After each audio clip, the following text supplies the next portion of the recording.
Good morning, students. Welcome to Learners Academy. So we were into miscellaneous exercise 10. 2 दिन हो गए start किए, right? तीसरा पार्ट है आज। आज फोर्थ पार्ट है। Okay. Miscellaneous exercise, miscellaneous exercise 10th part 4. And up in the previous part 3 parts we have solved up to now, up to here. Question number 14 तक सोल्व कर रहे हैं, right? So today question number 15 से हमको start करना है। और आगे के क्वेश्चंस थोड़े से इंटरेस्टिंग है। थोड़े से इंटरेस्टिंग मतलब लेंदी प्लस ट्रिकी प्लस कैलकुलेटिव, सारी बातें हैं, है ना? तो ये अगले कुछ क्वेश्चन सॉल्व कर लिए ना तो हमको स्ट्रेट लाइन सब कुछ अच्छे से आ जाएगा। मतलब कैलकुलेटिव भी अभी तक क्वेश्चंस क्या थे तो ट्रिकी, लेकिन कैलकुलेटिव इतने कम थे। हम नीचे के कैलकुलेशन में भी थोड़ा सा लेंदी है ना। सो पहले से ही रेडी हो जाते हैं उसके लिए, भाई क्वेश्चन लेंदी होंगे। क्वेश्चन नंबर 15 रीड आउट करते हैं। Find the distance of this line from this point along this line. Question का मतलब समझ में आया क्या? अलोंग मतलब होता है सहारे सहारे जाना। अलोंग मतलब होता है जैसे अलोंग द रोड, यानी रोड के सहारे सहारे चलना। तो एक लाइन है मेरे पास ये। लेट से ये लाइन जो है उसको मैं रफली ड्रॉ करता हूँ। 4x + 7y + 5। लेट से ये तो वो लाइन है।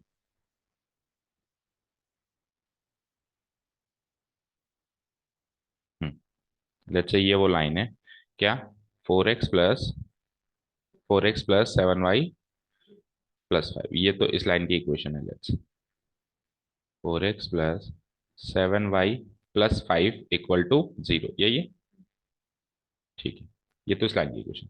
अब इस लाइन से मुझे एक पॉइंट गिवन है 1,2। तो मान लो 1,2 यहाँ है। लेट से 1,2 यहाँ है। ये 1,2 हो गया, ठीक है ना? 1,2 पॉइंट पी ले लो, चाहो तो पी 1,2। लाइन L1 ले लो, है ना? ठीक है। अब मुझे क्या चाहिए? इस पॉइंट से इस लाइन की दूरी चाहिए। अब ये कुछ भी नहीं कहता, कह देता केवल डिस्टेंस चाहिए। तो डिस्टेंस तो मैं ऐसे ही निकालता, परपेंडिकुलर डिस्टेंस। जब तक कुछ नहीं कहेगा तब तक डिस्टेंस परपेंडिकुलर डिस्टेंस ही मानी जाएगी। और परपेंडिकुलर डिस्टेंस का तो फॉर्मूला है ax1 + by1 + c/। लेकिन उसने क्या कहा? परपेंडिकुलर डिस्टेंस नहीं चाहिए मुझे। देखो ध्यान से सुनो बेटा। इस पॉइंट से इस लाइन की हजारों दूरियां बनाई जा सकती है, ऐसे ऐसे ऐसे ऐसे ऐसे ऐसे। और एक परपेंडिकुलर दूरी बनाई जा सकती है। अगर वो कुछ नहीं कहता तो परपेंडिकुलर दूरी होती है, लेकिन अगर उसने कुछ कह दिया तो जो वो कहेगा उसको वही बात माननी पड़ेगी। तो वो क्या कह रहा है कि एक दूसरी लाइन है कहीं और, एक दूसरी लाइन है 2x - y = 0।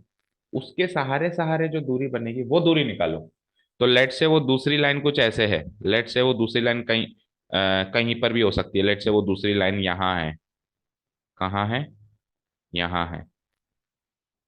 ये लो, ये है वो दूसरी लाइन। कहीं पर भी हो सकती है ना। तो लेट से ये दूसरी लाइन अगर यहाँ है तो इस लाइन की इक्वेशन क्या है? 2x - y = 0। ठीक है। अब इस लाइन के सहारे सहारे दूरी बनानी है आपको। कैसे? इस लाइन के सहारे सहारे कैसे दूरी बनेगी?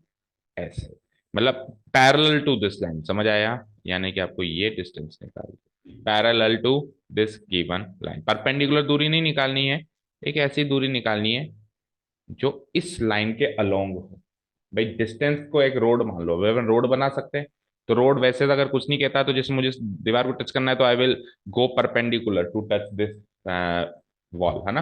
भाई सीधा सीधा शॉर्टेस्ट डिस्टेंस ही फॉलो करूंगा, ऐसे उधर जाके क्यों टच करूंगा, है ना?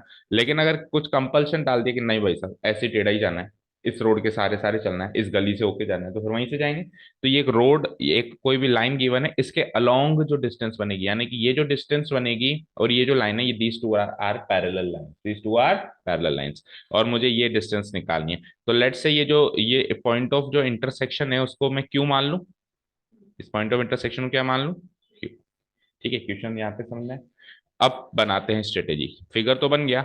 Now let's make the strategy. अब कैसे हम ये दूरी निकाल सकते हैं, PQ डिस्टेंस कैसे निकाल सकते हैं? सोच के बताओ, सोच के बताओ बेटा। Any hints? लेट्स से मैं काम करता हूँ, Q के कोऑर्डिनेट्स मान लेता हूँ। Q के कोऑर्डिनेट्स मान लेता हूँ। क्या मानूं? Q के कोऑर्डिनेट्स मान लेते हैं हम x1, y1। ठीक है, x1, y1 मान लेते हैं। ये लो, x1 कॉमा y1। तो अब अगर मुझे x1 और y1 की वैल्यू मिल जाए तो फिर इन दोनों पॉइंट के बीच की दूरी निकालना कोई बड़ी बात थोड़ी ना, डिस्टेंस फॉर्मूला से। डिस्टेंस PQ तो चाहिए आपको, तो डिस्टेंस PQ के लिए आपको दो पॉइंट्स चाहिए होते हैं। एक पॉइंट तो ऑलरेडी गिवन है, दूसरा पॉइंट x1 y1 हाल फिलहाल मैंने माना है। तो ये अगर मुझे मिल जाए भाई x1 की वैल्यू कितनी है, y1 की वैल्यू कितनी है, तो इन दोनों के बीच में मैं डिस्टेंस फॉर्मूला लगा के डिस्टेंस निकाल सकता हूँ। अब आप सोचो x1 y1 जो है, x1 y1 इधर गिवन है, 1,2 इधर गिवन है, तो इन दोनों पॉइंट्स की मदद से PQ का स्लोप निकल सकता है। और PQ का स्लोप और इस लाइन का स्लोप बराबर होगा। लेट से लाइन L2 है, क्योंकि दोनों लाइंस पैरेलल हैं तो इन दोनों का स्लोप क्या होगा, इक्वल होगा। ठीक है, तो एक इक्वेशन बन जाएगी भाई, मैं यहाँ से स्लोप निकालूंगा, यहाँ से स्लोप निकालूंगा, दोनों को इक्वेट करूंगा तो x1 y1 की फॉर्म में एक इक्वेशन बन जाएगी। दूसरी इक्वेशन x1 y1 में कैसे बनेगी, ये Q पॉइंट इस लाइन पे भी तो लाई कर रहा है, तो इस लाइन की इक्वेशन को भी सेटिस्फाई करेगा। तो इस लाइन की इक्वेशन में मैं इसको पुट कर दूंगा, वहां से x1 y1 की दूसरी इक्वेशन बन जाएगी, तो दो इक्वेशन से x1 y1 सॉल्व हो जाएगा। और सॉल्व हो जाएगा तो फिर मैं क्या कर दूंगा, इन दोनों पॉइंट्स के बीच की दूरी निकाल लूंगा। समझ आया लॉजिक? तो सबसे पहले तो हम PQ का स्लोप निकालने वाले हैं, है ना।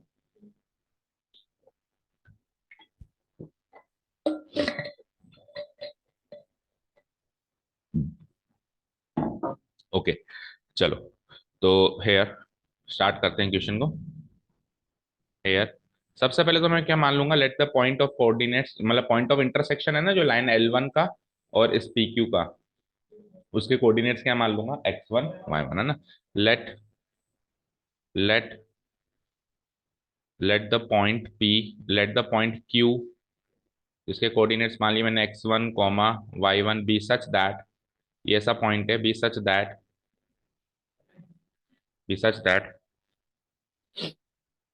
it is it is the point of intersection, it is the point of intersection with line L1 to find the distance between the point P and line L1 along the given line L2, along the given line L2। भाई given line L2 के along जो मुझे distance निकालनी है, तो P और Q के बीच की जो डिस्टेंस निकालने के लिए Q पॉइंट जो मैंने इंटरसेक्शन पॉइंट माना, उसको मैंने क्या मान लिया, x1 कॉमा y1 मान लिया। ठीक है, आपको पता ही नहीं है, कुछ भी दो क्वांटिटीज रखनी है, कुछ भी रख लो बेटा। x कोमा वाई को फिर x कोमा वाई में पुटअप करोगे, x कोमा वाई तो देखो वो रिलेशन शो करता है, x कोमा वाई मतलब एक ऐसा पॉइंट जो इस लाइन पे हमेशा सेटिस्फाई करेगा, हमेशा इस लाइन पे सेटिस्फाई करेगा, है ना। अब आपको कुछ जैसे मान लो मैं इसको 3,2 रख सकता था, 7,8 रख सकता था, कुछ भी रख सकता था। x कोमा वाई रखूंगा तो x और वाई यूज होगा एक तरीके से। अपन देखो एक क्वेश्चन में जो चीज यूज हो जाती है उसको फिर से नहीं ले सकते ना, तो x और y तो यहाँ यूज हो गए ना, इसलिए नहीं ले सकते। कुछ भी मान लो, मैं नहीं कह रहा हूँ x1 y1 मान लो, आप C, D मान लो, कुछ भी मान लो, A, B मान लो, बट कुछ भी ऐसा मानना है जो x और y ना हो। ठीक है, ओके। ठीक है, तो now slope of line PQ निकालते हैं पहले। Slope of line PQ, let say उसके स्लोप को मैं M1 मान लूं, दैट इज M1 मान लेता हूँ। तो उसका स्लोप M1 क्या हो जाएगा, x1 - 1, ओ सॉरी, पहले y2 - y1 होता है ना, तो कैसे मानू, y1 - 2 डिवाइडेड बाय, दो पॉइंट है तो स्लोप कैसे निकलेगा, x1 - 1। ठीक है, फाइन। ये आ गया इस लाइन का स्लोप। और नीचे जो इक्वेशन गिवन है लाइन L2, उसका स्लोप निकालते हैं। And slope of line L2, और L2 का स्लोप मैं M2 मान लूं, line L2 that is M2, उसका स्लोप तो बड़ी आसानी से निकल रहा है। देखो इसको मैं कन्वर्ट कर दूं यहां से ही, इस इक्वेशन को क्या लिख सकते हो आप, y = 2x + 0, तो कंपेयर कर दूं y = mx + c से, तो m की वैल्यू 2, तो यहाँ से 2 आ रहा है। चाहे से आप इसको यहाँ पर भी लाइन के जब ग्राफ बनाते हो वहां पर भी लिख सकते हो इस चीज को, नहीं तो आप अलग से सॉल्व करके भी बता सकते हो। ठीक है, ठीक है ना। इसका स्लोप आ गया 2। अब क्योंकि ये दोनों लाइन पैरेलल है तो दोनों का स्लोप इक्वल है ना। Now since line PQ is parallel to line L2, so so m1 equal to m2, slopes हो जाएंगे equal. m1 equal to m2 है तो y1 minus two divided by x1 minus one equal to क्या हो जाएगा, 2 हो जाएगा। तो यहां से x1 और y1 में दो रिलेशन निकल के एक रिलेशन निकल के मतलब इक्वेशन बन जाएगी।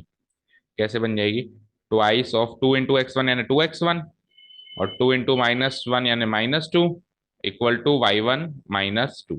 तो -2 दोनों साइड आ गया, कट गया।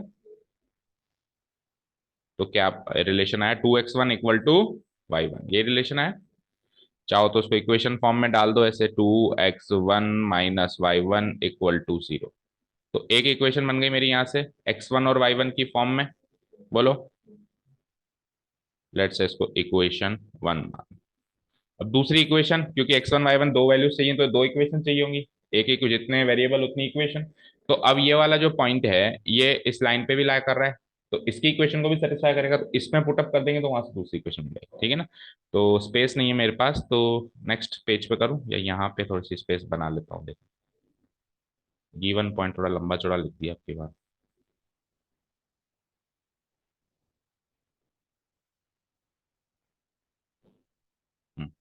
तो आप एक लाइन लिख दोगे, मैं नहीं लिख रहा हूँ, आप एक लाइन क्या लिखोगे, क्या लिखोगे, now point Q also lies on line L1, so it must satisfy the equation of line L1. So putting the coordinates of point Q in the equation of line L1, ठीक है, ये पूरी बात लिख के we get फाइनली हमको क्या मिलेगा यहाँ से, we get। तो पुटअप कर देता हूं मैं, देखो क्या, 4x तो x की जगह x1, 4x1 बोलो, +7y तो y की जगह y1, और +5 इक्वल टू 0, तो +5 को उधर भेज दूं मैं, +5 को मैं अगर उधर भेज दूं तो उधर जाके क्या हो जाएगा, ये -5। अच्छा आप देखो, इन दो इक्वेशंस को सोल्व करना है, दूसरी इक्वेशन मिल गई आपको, ये दूसरी इक्वेशन मिल गई। अब इन दोनों इक्वेशन को सोल्व करने के वही सारे तरीके जो 10th क्लास से सीखते हुए आ रहे हैं हम, इस दोनों इक्वेशन को सोल्व करना है। तो एक काम करूं, देखो या तो देखो इधर से, देखो इक्वेशन वन से मुझे y1 की वैल्यू 2x1 आ गई थी ना, तो आप सब्सटीट्यूशन मेथड यूज कर लो, y1 की वैल्यू 2x1 उधर पुटअप कर दूं, ठीक है, यहां से y1 की वैल्यू 2x1 आ गई थी, तो उधर पुटअप कर दो, तो इम्प्लाइज 4x1 +7, y1 की वैल्यू क्या रखी है आपने, 2y1, और y1 की वैल्यू क्या रखी, 2x1 equal to -5। So it will be like 4x1 +7 टू जा 14x1 equal to -5। So 4x1 14x1 यानी कि 18x1 इक्वल टू -5। तो x1 की वैल्यू -5/18। अब ये पुटअप करूंगा उधर, y1 की वैल्यू 2x1 है ना, तो वहां पे जैसे मैं इसको पुटअप करूंगा तो y1 की वैल्यू क्या आ जाएगी, 2 into x1 यानी 2 into -5/18। और 2 into -5/18, वैसे तो 2 से 18 कट सकता है लेकिन मैं काटूंगा नहीं, क्योंकि 18 18 डिनोमिनेटर सेम रहने देंगे अपन, ताकि आगे का कैलकुलेशन में दिक्कत ना है। तो मैं इसको -10/18 लिख देता हूँ, फाइन। तो ये लो साहब, x1 y1 हो गए आपके क्लियर, जिसकी तलाश थी। x1 तो आ गया आपका -5/18, एंड y1 क्या आ गया बेटा, -10/18। x1 क्या आ गया, -5/18, कॉमा y1 क्या आ गया, -10/18। ओके, ठीक है। अब क्या करें, अब बस इन दोनों के बीच की दूरी निकालनी है डिस्टेंस फॉर्मूला से, जो 10th में सीखा था, ठीक है ना। तो उसको नेक्स्ट पेज पे कर लेते हैं। Now distance between P and Q, now distance between points P and Q, between points P and Q is given by using distance formula, is given by using distance formula as follows। ठीक है, तो distance formula से हम distance P Q निकालते हैं। Formula याद है 10th वाला, आज इस एक्सरसाइज इस चैप्टर के भी पहली एक्सरसाइज में रिवाइज किया है ना हमने, याद है क्या, x2 माइनस, ठीक है, 10th में भी आया था। और अभी इस साल जब हमने ये चैप्टर स्टार्ट किया तो पहली एक्सरसाइज में रिवीजन ही तो किया है आधे से ज्यादा।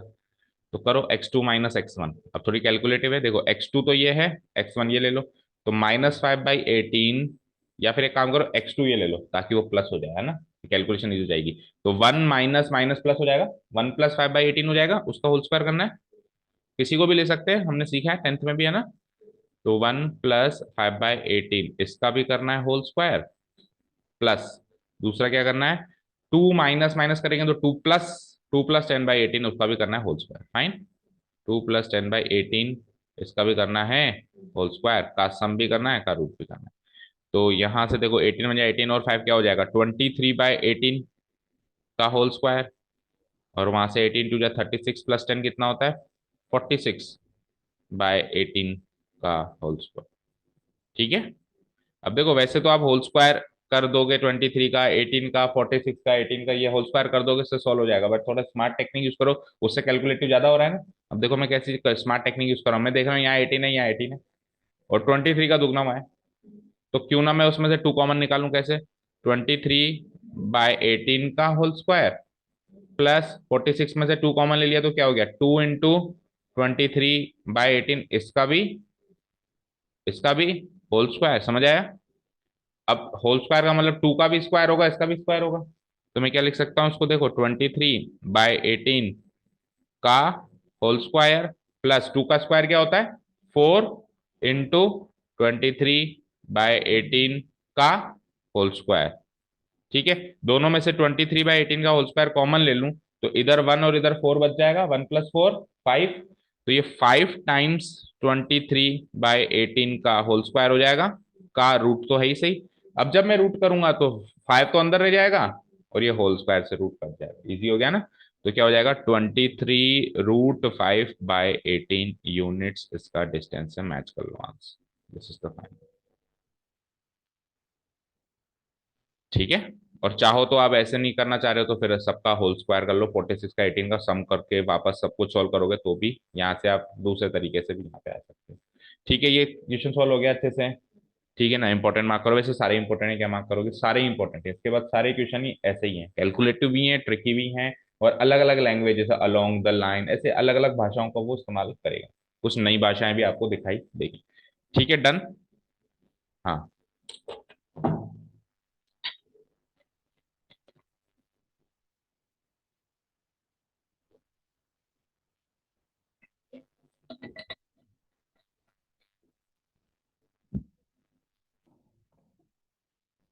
ठीक है। अब देखो ध्यान से, एक बात और मैं आपसे कहूंगा, ठीक है, ये तो हो गया। अब पीछे आओ, पीछे स्क्रीन पे, जब आपने जब आपने पी और क्यू, सबसे पहले आपने क्या किया, स्लोप निकाला था ना। देखो मुझे एक चीज बताओ आप, ये 1, 2 जो है ना, ये लाइन L2 की भी इक्वेशन को सेटिस्फाई कर रहा है, ध्यान से देखो, 1, 2 अगर मैं x की जगह 1 रखूं और y की जगह 2 रखूं तो 2 - 2 0 होता है। इससे पता है क्या साबित होता है, हालांकि मैंने इसको और इसको अलग मान के चला हूं मैं, लेकिन ये P 1, 2 एक्चुअली इसी पॉइंट, इसी लाइन पर है। ठीक है, तो अगर कोई पहले से यही एनालाइज कर ले, शुरुआत में कोई अगर पहले से ही एनालाइज कर ले कि यार ये पॉइंट तो इधर लाई कर रहा है, तो 1, 2 इसी लाइन पे कहीं ना कहीं है ना। तो अब बस इस लाइन को आगे बुलाकर ये इंटरसेक्टिंग पॉइंट ही तो निकालना है। तो इस लाइन की इक्वेशन है, उस लाइन की इक्वेशन है, दो लाइन की इक्वेशन को आपस में सोल्व करके भी मैं ये इंटरसेक्टिंग पॉइंट निकाल सकता था, दो लाइंस की इक्वेशन को आपस में सोल्व, अभी भी वैसे ही निकाला है, चेक करो। अभी आपने जो दो इक्वेशंस बनाई है, कौन कौन सी बनाई है, एक इक्वेशन तो उसी की थी, और एक इक्वेशन जो आपको लग रहा है दूसरी बनाई है, लेकिन चेक करो, 2x1 - y1 = 0, 2x - y = 0, अलग अलग है ये इक्वेशन, चेक करो सेम ही। अभी अपने को लग रहा है कि हमने एक अलग से इक्वेशन बनाई है, बट एक्चुअली वही बनी है। ठीक है, तो कोई अगर स्मार्ट बच्चा पहले से ही एनालाइज कर ले कि यार ये तो इसकी इक्वेशन को सेटिस्फाई कर रहा है, दैट मींस ये दो लाइन पैरेलल अलग अलग नहीं है, ये मर्ज्ड है, एक ही है, एक ही है, तो बस फिर मुझे ये पॉइंट इस पे लाया कर रहा है, इस पॉइंट से उसकी दूरी तो चाहिए, इस पॉइंट से उसकी दूरी तो चाहिए, दूरी चाहिए, इंटरसेक्टिंग पॉइंट निकालो, इंटरसेक्टिंग पॉइंट निकालने के लिए दोनों इक्वेशंस को आपस में सॉल्व कर लो, एलिमिनेशन सब्स्टिट्यूशन से इंटरसेक्टिंग पॉइंट आ जाएगा, और पी और क्यू के बीच की दूरी निकालो। समझ आया, सारी बातें क्लियर है, अभी क्वेश्चन से रिलेटेड चले हम आगे। Okay, next question. तो अब एक एक क्वेश्चन, हर एक क्वेश्चन अपने आप में एक टॉपिक है, हर एक क्वेश्चन अपने आप में एक, मतलब क्या बताऊं, दास्तान है, लंबी चौड़ी। Question number 16, find the direction, ये लो साहब आपसे एक नई बात पूछ ली, फाइंड द डायरेक्शन, अभी तक पूछी ऐसी कोई चीज, in which a straight line must be drawn, वो डायरेक्शन बताओ जिसमें स्ट्रेट लाइन बनानी चाहिए। तो अब डायरेक्शन ऐसे थोड़ा ना बताओगे कि नॉर्थ जाओ कि ईस्ट जाओ कि साउथ, ऐसे डायरेक्शन नहीं बताएंगे। हमारे लेवल पे डायरेक्शन का मतलब होता है स्लोप, क्लास 10th लेवल पे स्ट्रेट लाइन की डायरेक्शन का मतलब क्या होता है उसका, मतलब स्ट्रेट लाइन की डायरेक्शन को उसके स्लोप से आंका जाता है, ठीक है ना। आगे 12th में जाओगे तो डायरेक्शन, फिर और डायरेक्शन का मतलब और कुछ भी हो जाएगा, जब आप वेक्टर्स वगैरह सीखोगे तो वहां पे डायरेक्शन, कंपोनेंट फॉर्म और बहुत सारी चीजें आएंगी। लेकिन हाल फिलहाल डायरेक्शन का मतलब क्या है, स्लोप। दैट मीन्स मुझे एक स्ट्रेट लाइन का स्लोप निकालना है, अभी तक तो ये बात समझ में आई मुझे। अच्छा, स्ट्रेट लाइन जो हो रही है इस पॉइंट से पास हो रही है, ठीक है। और इस स्ट्रेट लाइन और इस दूसरी एक स्ट्रेट लाइन का पॉइंट ऑफ इंटरसेक्शन जो है वो इस पॉइंट से 3 यूनिट की दूरी पे है। देखो भाई जैसे दो लाइन है ना, एक लाइन तो ये बनानी है मुझे, है ना, और एक लाइन बनी बनाई है ही सही। इन दोनों का कोई ना कोई पॉइंट ऑफ इंटरसेक्शन होगा। वो पॉइंट ऑफ इंटरसेक्शन और ये पॉइंट के बीच की दूरी कितनी है, 3 यूनिट्स ऑलरेडी गिवन है। तो एक, जब तक इसका हम कोई ढंग का फिगर नहीं बना लेते तब तक तो ये पल्ले नहीं पड़ना। तो पहले मैं काम करता हूँ, x+y=4 लाइन को डिनोट करा देता हूँ कि लेट से ये लाइन जो है वो x+y=4 है, फाइन। ये लाइन है मेरी x+y=4। सबसे पहला काम मैं ये लिख लेता हूँ L1, और इसकी इक्वेशन क्या है, x+y=, फाइन। ठीक है सर। अब क्या कह रहा है कि एक दूसरी लाइन है ना, उसका इससे पॉइंट ऑफ इंटरसेक्शन हो रहा है। एक दूसरी लाइन है, उसका इससे पॉइंट ऑफ इंटरसेक्शन हो रहा है।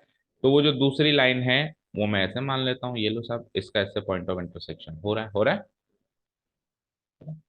अब ये जो दूसरी लाइन है जिसका इसके साथ पॉइंट ऑफ इंटरसेक्शन हो रहा है, ये लाइन किसी एक पॉइंट से पास करती है -1, 2। ये जो दूसरी वाली लाइन है ये किससे पास करती है, -1। तो मान लो मैं इस लाइन पे कहीं पर भी -1, 2 पॉइंट मार्क कर देता हूँ, कर दिया मैंने। लेट से ये है ए, -1, ठीक है। और जो डिस्टेंस, जो पॉइंट ऑफ इंटरसेक्शन है उसको मैं पी मान लेता हूँ, वो मुझे अभी तक पता नहीं है उसके कोऑर्डिनेट्स। यहाँ तक क्लियर है। चलिए, अब ये क्या कह रहा है, अब ये क्या कह रहा है सुनो, कि इस पॉइंट और इस पॉइंट ऑफ इंटरसेक्शन, इन दोनों लाइंस के पॉइंट ऑफ इंटरसेक्शन के बीच की दूरी, ये जो दूरी है ये 3 यूनिट्स। समझ आया अभी क्वेश्चन, समझ आया। ये जो दूरी है ये क्या है, 3 यूनिट्स है, ठीक है। ठीक है, अब सुनो, ध्यान से सुनो, एक और चीज सुनो। वैसे तो एक लाइन और एक पॉइंट के बीच की दूरी हमेशा परपेंडिकुलर दूरी होती है, लेकिन यहाँ पे ये परपेंडिकुलर मतलब ये इससे 90 डिग्री नहीं है, ये इससे 90 डिग्री नहीं है। सुनना ध्यान से, क्यों, क्योंकि इसने बात क्या कही है कि आप दो लाइंस को इंटरसेक्ट कराओ, इंटरसेक्ट करा के जो पॉइंट ऑफ इंटरसेक्शन मिला उसके और उसके बीच की दूरी निकालो। तो दो लाइंस को जब हम इंटरसेक्ट कराते हैं तो कोई गारंटी है क्या भाई 90 डिग्री पे इंटरसेक्ट होगी, नहीं। हाँ, वो सीधी भाषा में पूछता ना कि इस पॉइंट और इस लाइन के बीच की दूरी निकालो, तो हम बाय डिफॉल्ट परपेंडिकुलर दूरी मानते हैं, और परपेंडिकुलर दूरी वाला फॉर्मूला, फिर तो इक्वेशन बड़ा आसान है। फिर तो ये पॉइंट गिवन है x1 y1, वो लाइन की इक्वेशन गिवन है, इसके फॉर्मूला से निकल जाती।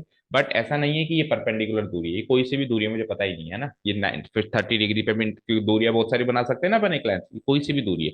अब मुझे पी ए और पी के बीच की दूरी निकालनी है, अगेन वही लॉजिक यूज करूंगा मैं कि कैसे भी करके पी के कोऑर्डिनेट्स निकाल लेंगे। एक बार पी के कोऑर्डिनेट्स निकल जाएंगे तो फिर ए और पी के बीच की, अभी जैसे पिछले क्वेश्चन में डिस्टेंस फॉर्मूला लगाया y2 - y1, और इस बार दूरी गिवन है तो =3 यूनिट्स रख लेंगे, तो वहां से कुछ ना कुछ निकल के आएगा। समझ आया। तो पिछली बार की तरह पी पॉइंट के कोऑर्डिनेट्स मिसिंग हैं, तो let's consider them what, x1, यहां तक क्लियर। ठीक है, अब x1 y1 में दो इक्वेशन चाहिए अगेन, क्योंकि x1 भी चाहिए y1 भी चाहिए, दोनों चीजें चाहिए आपको, है ना। ठीक है, अब सुनो, एक इक्वेशन तो कैसे बनाऊं बताओ। एक इक्वेशन तो इसको इसमें पुटअप करके आ जाएगी, क्योंकि ये लाइन L1 पे ला कर रहा, पी पॉइंट लाइन L1 पे ला कर रहा। तो एक इक्वेशन तो इसको इसमें पुटअप करके आ जाएगी x1 y1। दूसरी कैसे, दूसरी डिस्टेंस फॉर्मूला से। भाई इस लाइन और इस लाइन के बीच की दूरी कितनी है, 3 यूनिट है ना। तो डिस्टेंस फॉर्मूला से दिस करके अगर मैं शुरू करूं, =3 रख दूं तो एक इक्वेशन वहां से आ जाएगी। समझ आया। पहली ये L1 की तो गिवन है ना, इस लाइन की तो इक्वेशन गिवन है ऑलरेडी। ये पी पी पॉइंट जो है L1 पे लाया कर रहा है, और L1 की इक्वेशन गिवन है, तो मैं पी पॉइंट को इसमें पुटअप कर सकता हूँ। तो पुटअप करूंगा तो x की जगह x1, y की जगह y1 रखूंगा, तो x1 y1 में एक इक्वेशन बन जाएगी। वो इक्वेशन किसी लाइन की नहीं बनेगी, वो इक्वेशन बस हमको जब दो क्वांटिटीज को सॉल्व करना होता है तो हम दो क्वांटिटीज की इक्वेशन बना देते हैं ना। वो इक्वेशन बस वो वाली इक्वेशन है, वो होगी तो किसी ने प्लेन पे किसी ने किसी लाइन की होगी, लेकिन मुझे ऐसा कुछ पता नहीं कि वो किसकी इक्वेशन है। एक्चुअली वो इसी लाइन की इक्वेशन है, क्योंकि इसी लाइन में तो पुटअप हो रही है ना, समझ में आया। ठीक है ना। ओके, तो मैं एक काम करता हूँ, सबसे पहले पी पॉइंट को इसमें पुटअप करता हूँ, ठीक है। Here point P lies on line L1, P lies, पहले जो पिछले क्वेश्चन में बेटा अपन ने एक लाइन लिखी थी स्टार्टिंग इंट्रोडक्टरी, जिसमें अपन ने पॉइंट पी के कोऑर्डिनेट्स x1 y1 माने थे, या जो भी माने थे उधर, वो की वही लाइन आ जाएगी सबसे पहले तो, है ना।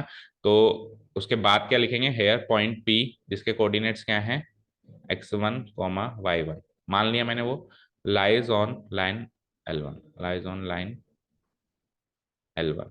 तो एक लाइन लिख दूंगा, so it must satisfy the equation of line L1, so putting the coordinates of point P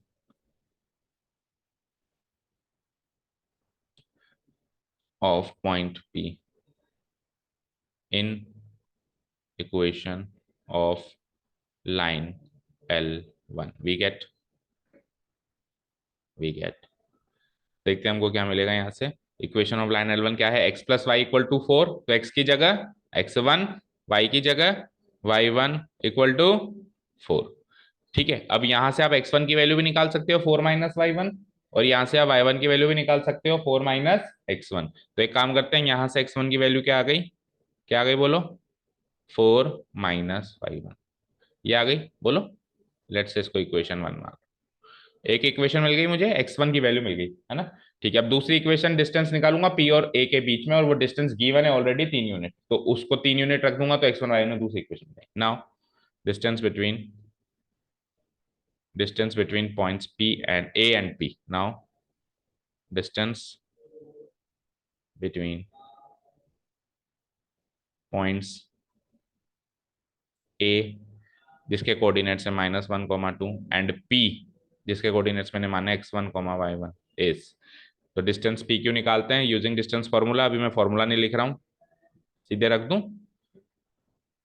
तो x1 माइनस -1 करूंगा, है ना, x1 ये 1 है यहाँ पे, y1, हाँ, x1 माइनस -1 करूंगा तो x1 प्लस 1 हो जाएगा, x1 प्लस 1 का होल स्क्वायर हो जाएगा, प्लस y1 -2 का भी होल स्क्वायर हो जाएगा, का सम का रूट। फाइन, इसको फर्दर थोड़ा सॉल्व कर दूं, तो देखो x1 की वैल्यू है ना मेरे पास, वहां से देखो चेक करो, 4 माइनस y1 है, तो उसको सीधे x1 की जगह पुटअप कर दूं तो पूरी इक्वेशन y1 में चली जाएगी।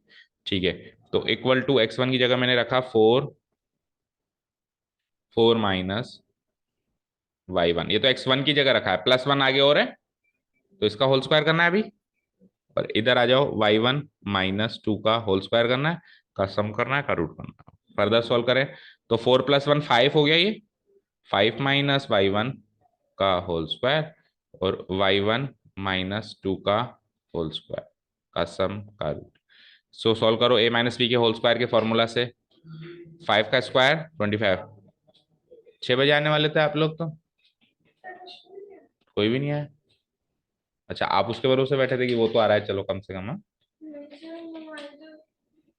तबीयत सही नहीं थी।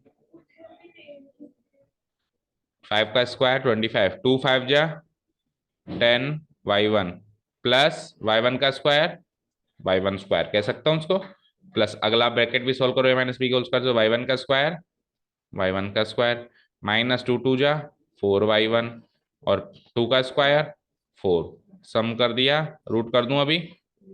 ओके, सो y1 का स्क्वायर 2y1 का स्क्वायर, ठीक है, -4y1 और -10y1 मिलके माइनस के 14y1, और 25 + 4 मिलके 29। ठीक है, ये आ गया फाइनली मेरा डिस्टेंस, क्या आगे सोल्व नहीं हो सकता। और ये डिस्टेंस गिवन है 3 यूनिट, इक्वल टू ये डिस्टेंस पी और क्यू के बीच की दूरी कितनी गिवन है, 3 यूनिट्स, डाल दो सामने, ये तो गिवन है। तो अब इसको सॉल्व कर दूं, स्क्वायरिंग बोथ साइड्स कर दूं, तो वहां से रूट हट जाएगा, तो क्या हो जाएगा, 2y1 square -14y1 plus 29 equal to 3 का स्क्वायर 9, समझ गए। ठीक है, तो 9 को इधर बुलाओ, तो 2y1 स्क्वायर -14y1, 9 इधर आएगा, 29 माइनस 9 कितना हो जाएगा, 20 इक्वल टू 0, 2 से काट दूं मैं इसको, तो y1 का square -7y1 plus plus what 10 equal to 0। चलो इस इक्वेशन को सॉल्व करके y1 की दो वैल्यूज बता दो फटाफट, फैक्टराइज करना पड़ेगा ना। तो 5 और 2 ही आ जाएगा, 5 दूनी 10, और 5 और -5 एंड -2 आएगा, -5 एंड -2। हाँ, अरे ये मैं बताऊं टेस्ट के अंदर, सोचो बैठ के, बुक्स को साइड में रखो, सोचो। y1 - 5, y1 - 2 equal to 0। ठीक है, इम्प्लाइज, इम्प्लाइज यहां से y1 की एक वैल्यू तो आ गई +5, और दूसरी वैल्यू क्या आ गई, +2। ठीक है, तो y1 की दो वैल्यूज आ रही हैं, तो y1 की दो वैल्यूज आ रही है, तो इसको मैं इक्वेशन 1 में पुटअप करूं तो x1 की भी दो वैल्यूज आएंगी, आएंगी। तो इस इक्वेशन 1 में अगेन मैं क्या कर दूंगा, again putting the values of y1 in equation 1। तो x1 की भी क्या वैल्यू आ जाएगी, 4 - y1 था, तो 4 - एक बार 5, और दोबारा 4 - एक बार 2, तो 4 - 5 1, और 4 - 2 यानी कि 2। तो point of intersection P and Q finally क्या आ गए, x1 y1। ये पॉइंट ऑफ इंटरसेक्शन क्या आ गए, मैं यहाँ पे इस ब्लॉक में बना देता हूँ। So point of intersection R, so point of intersection P is, क्या माना था मैंने, x1 y1 माना था, वैल्यूज क्या ही, देखो x1 अगर 1 लेता हूं तो उसके साथ सेट क्या बनता है, y1 की वैल्यू 5, तो 1, 5। और दूसरा, जब x1 की वैल्यू 2 लेता हूं तो y1 की वैल्यू 2, तो 2, 2। यहां तक क्लियर है।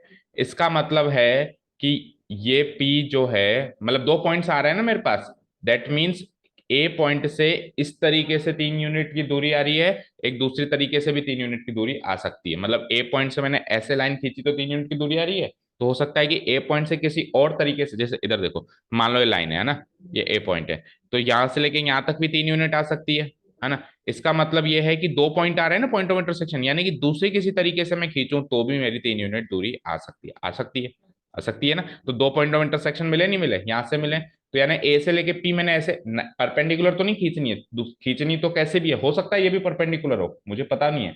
कुल मिला के दो तरीके से खींचनी है, तो दो तरीके से खींचनी है, तो एक बार ऐसे आ रही है और एक बार कैसे आएगी, एक बार फिर ऐसे आएगी बेटा, कि इसको थोड़ा सा ऊपर एक्सटेंड कर लो,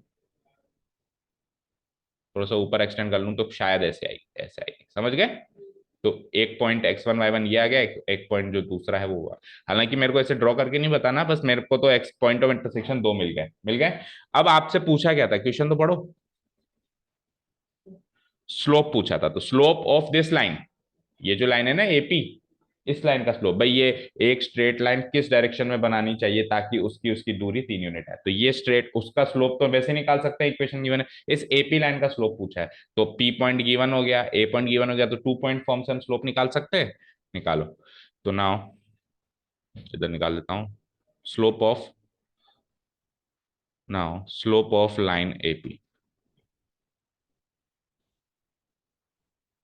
AP equal to P - A करूंगा, तो P पॉइंट के कोऑर्डिनेट्स क्या है, x1 y1, यही तो है। तो क्या करूं, एक बार चलो x1 -1 है ना, x1 + 1, नहीं पहले पहले y कोऑर्डिनेट लगाते हैं ऊपर, है ना, तो y1 - 2 डिवाइडेड बाय x1 + 1, यही होगा। और अब y1 और x1 की वैल्यूज डालते हैं, तो दो पॉइंट्स हैं मेरे पास, है ना, तो दो स्लोप्स आएंगे क्योंकि दो ही लाइंस हैं। तो एक बार y1 की वैल्यू पॉइंट ऑफ इंटरसेक्शन 1, 5 मान के चलूं मैं, तो y1 की वैल्यू 5 - 2, और x1 की वैल्यू 1, 1 + 1, और एक बार x1 y1 की वैल्यू 2, 2 मान के चलूं, तो 2 - 2 डिवाइडेड बाय 2 - 2 डिवाइडेड बाय 2 + 1, यही आएगा। तो देखो 5 - 2 क्या होता है, 3, 3/2, और यहाँ पे क्या आया, 0, यहाँ पे क्या आया, 0, यही आया क्या, चेक करो अच्छे से, माइनस प्लस करके देखो, 5 - 2 3, और 1 + 1 2, ठीक है, यहाँ से तो एक बार तो ये आया, -1, 2 ही है ना वो, और एक बार आया आपका 2, 2 के हिसाब से 2 - 2 0, ठीक है। तो स्लोप ये आ गया।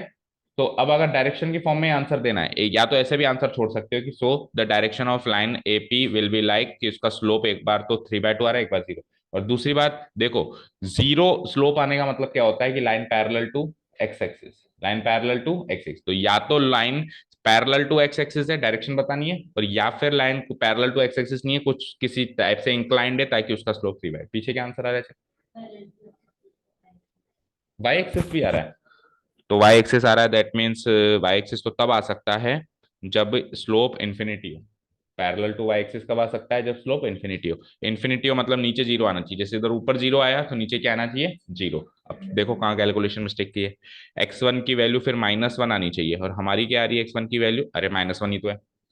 4 - 5 -1 हो गया ना काम। देखो 4 - 5 -1, तो मेरे पॉइंट ऑफ इंटरसेक्शन क्या निकले? एक दो -1, 5। सिली मिस्टेक कर दी हमने। -1, 5,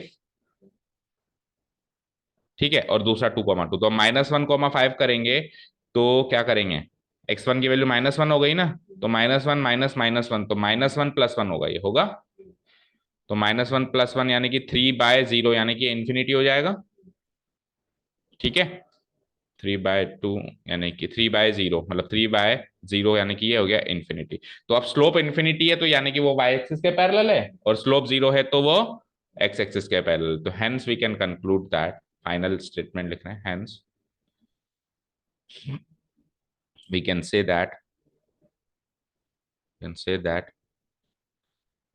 the line the direction of line AP is such that the direction of line AP is such that it is parallel to it is parallel to either y axis or y axis or x axis। ठीक है ना? अब ये infinity और ऐसे slopes निकल के आए तो ये हम ये बात कह पाए कि वाई एक्सिस के पैरेलल है या एक्स एक्सिस के पैरेलल है। मान लो स्लोप कुछ वैल्यू में आता तो फिर इसके आगे हम डायरेक्शन के बारे में कुछ नहीं कह पाते, फिर अपन केवल स्लोप पे आंसर छोड़ देते। ठीक है, समझ आया?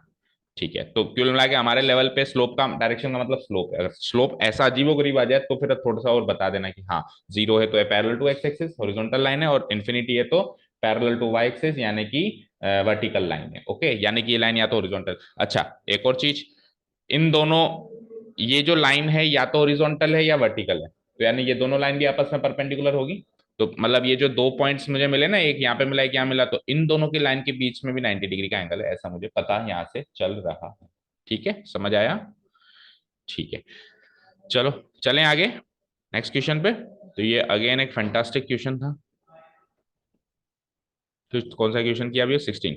The hypotenuse of A right angle triangle has its ends at the points 1, 3 and -4, 1। Find the equation of the legs perpendicular sides of the triangle. एक राइट एंगल ट्राइंगल है बेटा, उसके हाइपोटेन्यूज के एंड पॉइंट्स तो दे रखे हैं। ऐसा ही होता है एक राइट एंगल ट्राइंगल, ये होता है बेटा एक राइट एंगल ट्राइंगल। ठीक है ना? इसके हाइपोटेन्यूज के एंड पॉइंट्स तो क्या गिवन है बोलो?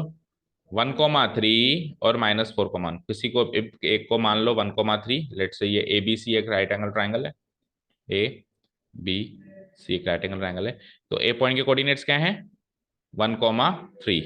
एंड दूसरे एंड पॉइंट के हाइपोटेन्यूज के एंड पॉइंट्स यही तो होंगे, ए और सी। दूसरे एंड पॉइंट्स के कोऑर्डिनेट्स क्या है? -4, 1। फाइन, यहां तक कोई डाउट नहीं है? सी इसके कोऑर्डिनेट्स है -4, 1। ठीक है, अब क्या? अब इसकी जो दूसरी परपेंडिकुलर साइड्स हैं, दूसरी परपेंडिकुलर साइड्स कौन सी हो जाएंगी? ए बी और बी सी, इनकी इक्वेशन बतानी है। इनकी क्या बतानी है? Equation. Find the equation of the legs. एक ट्राइंगल, एक राइट एंगल ट्राइंगल की लेग्स कौन सी होती हैं? हाइपोटेन्यूज के अलावा जो साइड्स बची हैं उसको लेग्स बोलते हैं। ब्रैकेट में है, उसने भी खुद ने भी बता दिया, परपेंडिकुलर साइड, यही तो है दोनों परपेंडिकुलर साइड। इन दोनों की आपको इक्वेशन बतानी है। समझ आया क्वेश्चन? Okay fine. ठीक है, अब कैसे इक्वेशन बताए? तो मुझे एक चीज बताओ, अगर इसके ए के और सी के कोऑर्डिनेट्स गिवन है तो क्या आप बी के कोऑर्डिनेट्स बता सकते हो?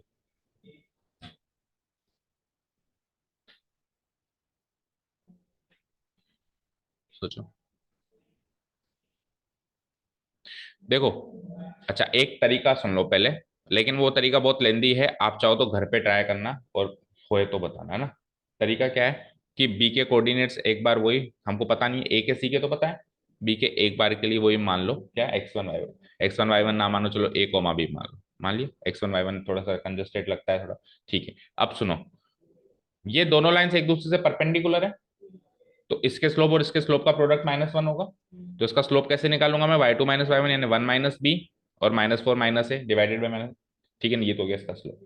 इसका स्लोप कैसे निकालूंगा, 3 माइनस बी और 1 माइनस ए, ये इसका स्लोप हो गया। और दोनों के स्लोप का प्रोडक्ट इक्वल टू -1 रख दूं, तो वहां से ए और बी की फॉर्म में एक इक्वेशन बन जाएगी, एक इक्वेशन बन गई। दूसरी इक्वेशन भी चाहिए होगी, क्योंकि ए और बी तब तक सॉल्व नहीं हो सकते जब तक दो इक्वेशन ना हो। तो दूसरी इक्वेशन कैसे बनाएंगे, डिस्टेंस फॉर्मूला से ए बी निकालो, डिस्टेंस फॉर्मूला से बी सी निकालो, डिस्टेंस फॉर्मूला से ए सी निकालो, और ए बी का स्क्वायर प्लस बी सी का स्क्वायर इक्वल टू ए सी का स्क्वायर रखो। तो वहां से भी ए बी की दूसरी फॉर्म बनेगी, लेकिन वो लेंदी बनेगी काफी, है ना, क्योंकि इसकी डिस्टेंस फॉर्मूला से इक्वेशन निकालूंगा, फिर इसकी इसकी डिस्टेंस फॉर्मूला से डिस्टेंस निकालूंगा, फिर वहां से ए और बी की दूसरी डिस्टेंस बन जाएगी, इक्वेशन बन जाएगी। अब ए और बी की दो इक्वेशन बन गई, तो वही एलिमिनेशन सब्स्टिट्यूशन और किसी भी एक तरीके से ए और बी की वैल्यू आ जाएगी। एक बार ए और बी की वैल्यू आ गई, तो फिर ए बी और बी सी की इक्वेशन बनाना कौन सी बड़ी बात है, 2 पॉइंट फॉर्म से इसकी भी निकल जाएगी और 2 पॉइंट फॉर्म से इसकी भी। लेकिन ये काफी लंबा तरीका हो गया। ठीक है, तो और आसान तरीका सुनो। अगर ए और बी, अगर बी पॉइंट के कोऑर्डिनेट्स ही पता करने हैं आपको, तो बी पॉइंट के कोऑर्डिनेट्स तो मैं ऐसे भी पता कर सकता हूं। कैसे, 1,1 बताओ होंगे नहीं। अब बस ये पता कर लिया ना स्मार्टली कि इसके कोऑर्डिनेट्स 1,1 है, गेम ओवर हो गया। इसके कोऑर्डिनेट्स 1,1 क्यों हो गए, इमेजिन करो, it is a 2D plane. जब आपको ये कोऑर्डिनेट्स ही गिवन है बच्चे, ये कोऑर्डिनेट्स ही गिवन है आपको, तो उसको 2D प्लेन पे इमेजिन कर सकता हूँ, कर सकता हूँ। 1,3 कहाँ आएगा, फर्स्ट क्वाड्रेंट में, और ये -4,1 कहाँ आएगा, सेकेंड क्वाड्रेंट। तो उल्टा बनाना पड़ेगा ट्रायंगल, है ना, उल्टा बनाना पड़ेगा, और ये पॉइंट बी इधर आएगा। तो एक बार मैं फिगर फिर से चेंज करता हूँ, मतलब मैंने यूक्लिड ज्योमेट्री से काम चलाया तो बड़ी बड़ी इक्वेशंस बनी। तो दूसरा तरीका है, जब कोऑर्डिनेट से गिवन है, तो you can also make use of coordinate geometry. तो कोऑर्डिनेट ज्योमेट्री के लिए तो एक्सेस बनाने पड़ेंगे आपको, और एक्सेस बनाकर आप ये पॉइंट्स मार्क करो, आपका काम बड़ी आसानी से हो जाएगा। बोलो एक पॉइंट क्या है, 1,3, अंदाजे से बताओ 1,3 कहाँ होगा, 1 1 2 3, लगभग क्या होगा, लगभग क्या होगा, जैसे ये एक है तो 1 2 3, लगभग क्या होगा, ये हो गया 1,3। दूसरा पॉइंट कौन सा है, -4,1 का होगा, 1 1 2 3 4 और एक कदम ऊपर, लगभग यहाँ मान लो। ठीक है, तो ये है हाइपोटेन्यूस, ये है इसकी हाइपोटेन्यूस। और अगर ये हाइपोटेन्यूस है, तो कंसीडर करो राइट एंगल ट्राइंगल कैसा बना होगा, कुछ ऐसा बना होगा, ऐसे और ऐसे। ठीक है, अब ये है मेरा ए, ये है मेरा बी जहां पे 90 डिग्री बन रहा है, और ये है मेरा सी। ए और सी के कोऑर्डिनेट्स तो गिवन है ना, क्या, 1,3, और सी के बोलो, सी के बोलना -4,1। अब सुनना ध्यान से, इधर देखो, अगर सी पॉइंट के कोऑर्डिनेट्स -4,1 है, इसका मतलब सी पॉइंट जो है एक्स एक्सिस से एक कदम ऊपर है, सी पॉइंट एक्स एक्सिस से एक कदम ऊपर है। तो सी पॉइंट अगर एक्स एक्सिस से एक कदम ऊपर है, तो बी पॉइंट भी तो एक्स एक्सिस से एक कदम ऊपर होगा, तो इसका भी वाई कोऑर्डिनेट 1।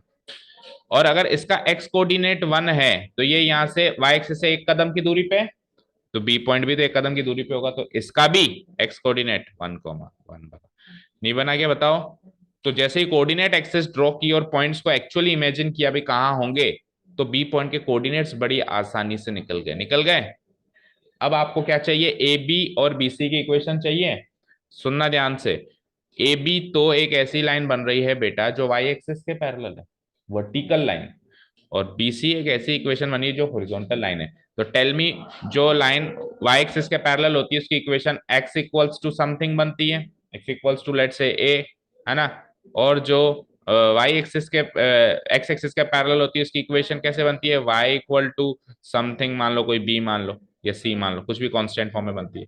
ठीक है, तो x इक्वल टू a कौन सा, जो फिक्स है, तो फिक्स क्या है, x कोऑर्डिनेट फिक्स है, तो x इक्वल टू 1 इसकी इक्वेशन बन गई, आंसर आ गया।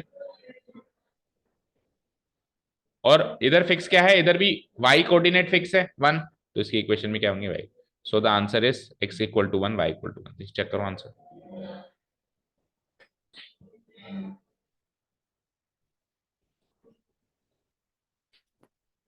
सही है। तो कितना आसानी से किया इस तरीके से और उस तरीके से। अब मैं सजेस्ट करूंगा घर पे ट्राई जरूर करो। अगर क्यों, अरे ट्राई तो करो। ट्राई करने में क्या जाता है ना। एक बार ट्राई करना, बताना कल कहाँ अटके, है ना। मान लो कि उसने पाबंदी डाल दी, एक्सेस नहीं बना सकते, यूक्लिड ज्योमेट्री से सॉल्व करना है, फिर कैसे करो। इसके लिए कुछ 4 लाइनें लिख दें। तो मैं लिख देता हूं here the coordinates, the coordinates of points. हाँ हाँ। डिटरमाइन द गर्ल्स डिस्प्लेसमेंट, हमारे मैथ्स में डिस्प्लेसमेंट का मतलब है वेक्टर। तो आपको वेक्टर बताना है, इनिशियल पॉइंट से डिपार्चर पॉइंट में कौन सा वेक्टर बना। Okay, here the coordinates of points A and C are given as are coordinates of the end points of hypotenuse of the end points of hyper. School में होती है hyper ये वाली एक्सरसाइज मिसलेनियस किसी भी चैप्टर की बेटा? एक भी चैप्टर की नहीं हुई? हम्म। तो फिर पूछता है कोई डाउट? कोई कोई घर पे सॉल्व करता है तो पूछता है ना। ACR ये गिवन है एक तरीके से, है ना, कि हाइपोटेनस के ये है ना। So based on this, so based on this when we form a right angle triangle, so forming a right angle triangle, a right angled triangle, triangle ABC using AC as hypotenuse, AC को hypotenuse मानते हुए हमने एक right angle triangle बनाया using AC as hypotenuse। ठीक है ना। We get the coordinates of, we get the coordinates of point B मिल गया मुझे, है ना, अंदाजे से या यूं कहूं स्मार्ट टेक्निक से। Coordinates of point B are, point B are what 1,1। ये इसके कोऑर्डिनेट्स मिल गया मुझे, फाइन। अब देखो आप अगर चलो इससे भी नहीं समझे, एक्स इक्वल टू ये हॉरिजॉन्टल है वर्टिकल है, इससे भी नहीं समझे, तो अब आपके पास दोनों लाइंस के दो दो दो पॉइंट्स हैं। ए बी के भी दो दो पॉइंट्स हैं और बीसी के भी दो दो पॉइंट्स। आप चाहो तो वही 2 पॉइंट फॉर्म से भी इक्वेशन निकाल सकते हो, निकलेगी यही, यहाँ से एक्स इक्वल टू 1 निकलेगी और वहां से देखो आप करोगे 2 पॉइंट फॉर्म में y माइनस y1, तो लेट से इसको मैंने y1 मान लिया 3, ठीक है, इक्वल टू, फिर क्या करते हैं y2 माइनस y1, 3 माइनस 1 2 और 1 माइनस 1 0, फिर x माइनस x1 तो x माइनस 1, ठीक है ना। जीरो इधर मल्टीप्लाई होकर इस पूरे को जीरो कर देगा और 2x माइनस 2 इक्वल टू 0। तो अगर मैं 2 से काट दूं तो x माइनस 1 इक्वल टू 0, तो x इक्वल टू 1 ही बनी, वही बनी। तो बनेगी वही। अगर आप वो अंदाजा नहीं लगा पा रहे हो कि हॉरिजॉन्टल और वर्टिकल लाइन से, तो भी आप 2 पॉइंट फॉर्म से भी आप इक्वेशन निकाल सकते हो, ठीक है ना। तो हमने तो खैर अंदाजा लगा ही लिया। Here here it is clear that, it is clear that, पहले ए बी की बात करते हैं। A B is a vertical line parallel to, A B is a vertical line parallel to, parallel to y axis, parallel to y axis. So the equation of AB is, so the equation of AB will be, AB will be, will be x equal to, will be of the type, will be of the type x equal to a, will be of the type x equal to a। अब ये a की value चाहिए, है ना, तो हम क्या कर सकते हैं, ये 2 पॉइंट है, किसी भी एक पॉइंट को इस इक्वेशन में पुट किया, जैसे 1,3 पुट किया तो भी a की वैल्यू 1 आई। भाई एक्स कोऑर्डिनेट की वैल्यू पुटअप कर सकते हो ना, x इक्वल टू a में y कोऑर्डिनेट तो है नहीं, तो आप x कोऑर्डिनेट ही पुटअप कर सकते हो, तो इसका x कोऑर्डिनेट भी 1, इसका x कोऑर्डिनेट भी 1। तो आप b पॉइंट को पुट करो या a पॉइंट को पुट करो, क्योंकि ये दोनों पॉइंट इस लाइन पे लाया करते हैं, तो इसकी इक्वेशन को सेटिस्फाई करेंगे। तो दोनों जगह से a की वैल्यू क्या आ जाएगी 1, ठीक है ना। So putting x equal to a and points, points a जिसके कोऑर्डिनेट्स है 1,3 एंड b जिसके कोऑर्डिनेट्स है 1,1 lie on line AB, lie on line AB. So putting their x coordinate in the equation of AB. So putting their x coordinate, क्योंकि y वाली तो term ही नहीं बनी उसमें, है ना. Putting their x coordinate in equation of AB. We get तो equation थी x equal to a, x coordinate put up किया तो 1 इक्वल टू ए आया, तो ए की वैल्यू 1 आ गई. तो अगेन ए की वैल्यू 1 फिर उसमें पुटअप करी तो x इक्वल टू 1 मेरी इक्वेशन बन गई. ठीक है ना. Again putting the value of a in equation of AB, we get equation of AB क्या मिल गई मुझे, x इक्वल टू 1. ठीक है. अब ऐसे कैसे ही आप ये पूरा का पूरा यहां से लेके यहां तक, कहां तक, ये जो किया अपन ने यहां से लेके यहां तक, ये पूरी की पूरी आप कॉपी पेस्ट करोगे अब BC के लिए, है ना. तो ये आप घर से कर सकते हो. इतना ही क्या लिखूंगा, again it is clear that line BC is a horizontal line parallel to x axis, so the equation of line BC will be of the type, उसकी टाइप क्या ले लो, जैसे y इक्वल टू b. अब आपको b की value चाहिए, हमको b की वैल्यू चाहिए, तो अब इसमें कौन कौन से पॉइंट लाया कर रहे हैं, b और c. तो b और c का y कोऑर्डिनेट ही पुटअप कर सकते हैं क्योंकि equation y equal to b है. तो इसका भी y कोऑर्डिनेट 1, उसका भी y कोऑर्डिनेट 1. तो same to same putting there y coordinate, ऐसे लिख दूंगा and points b and c lie on line BC. So putting there y coordinate in equation of BC, we get b की value भी 1 हो गई, b की value 1 हो गई, वापस मैंने b की वैल्यू 1 उस y इक्वल टू b में पुटअप किया तो उसकी इक्वेशन भी क्या निकल के आ गई, y इक्वल टू 1. हो जाएगा इतना काम, कॉपी पेस्ट. चले नेक्स्ट क्वेश्चन पे. ओके. अच्छा एक चीज और अभी और रह गई, एक चीज पता है, ये क्वेश्चन अभी भी अधूरा है, इसके दो आंसर और निकाल सकता हूं. ध्यान से सोचो, अभी डिलीट करते करते दिखाई दी वो चीज. इस AC को हाइपोटेन्यूस मानते हुए एक राइट एंगल ट्रायंगल यूं भी तो बन सकता है. बाकी आपका आंसर दे रखा है क्या ऐसा, पीछे एक ही आंसर दे रखा है, x equal to 1 and y equal to 1. तो ये आंसर भी हो सकता है. तो ये आंसर अगर निकालें तो उसके हिसाब से मान लो ये डी पॉइंट है, डी पॉइंट के कोऑर्डिनेट्स बताओ.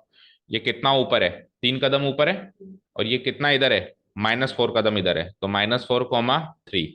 तो अब इसकी इक्वेशन क्या हो जाएगी, ये अगेन हॉरिजॉन्टल वर्टिकल लाइंस बनी. तो इसकी इक्वेशन क्या हो जाएगी, ये इसमें लाया होने वाला हर एक कोऑर्डिनेट, हर एक पॉइंट का y कोऑर्डिनेट 3 फिक्स हो गया, तो y इक्वल टू 3 तो इसकी इक्वेशन. और इस लाइन की इक्वेशन कहूं तो इधर लाइन होने वाले हर एक पॉइंट का x कोऑर्डिनेट फिक्स है, -4, तो x इक्वल टू -4. तो दो सेट, एक सेट और बन सकता है इनके परपेंडिकुलर लेग्स का, x equal to -4 and y equal to 3. एक सेट तो क्या बना, x equal to 1 y equal to 1. एक सेट क्या बनेगा, x equal to -4 and y equal to 3. ये भी हो सकता है बट उसने आंसर क्यों नहीं दिए सीखा, वो समझ से परे. ओके चले नेक्स्ट क्वेश्चन पे. ओके कौन सा क्वेश्चन किया अभी हमने, 17. 18 देखो, फाइंड द इमेज. अब देखो आप साइंस स्ट्रीम से रिलेट नहीं करते हो बट अब मैथ्स के अंदर 11 12 की मैथ्स के अंदर थोड़ी थोड़ी साइंटिफिक मैथ्स तो होती है, तो इतनी तो कम से कम समझनी पड़ेगी जितनी जरूरत है ना, ज्यादा डिटेल में फिजिक्स में नहीं जाएंगे. एक पॉइंट की इमेज बनानी है प्लेन मिरर पे, है ना. ऐसा क्वेश्चन हमने 10th में किया था, आपको याद हो, ट्रिग्नोमेट्री में एक क्वेश्चन आया था, क्लाउड वाला क्वेश्चन याद है कि एक वाटर लेवल है, तो क्लाउड अगर जितना ऊपर होगा उसकी इमेज भी उतनी नीचे होगी. तो सेम याद है, तो same to same plane mirror में भी ऐसा का ऐसा होगा.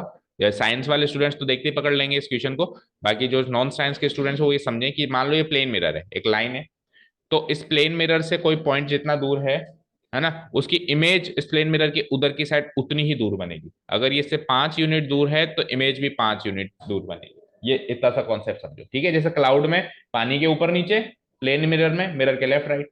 समझ गए. ओके ठीक है. तो ये क्या कह रहा है, ये तो है पॉइंट, और इस लाइन को मान लो प्लेन मिरर, यानी जो लाइन खींची थी मैंने उसकी इक्वेशन है x+3y equal to 7, assuming the line to be a plane mirror.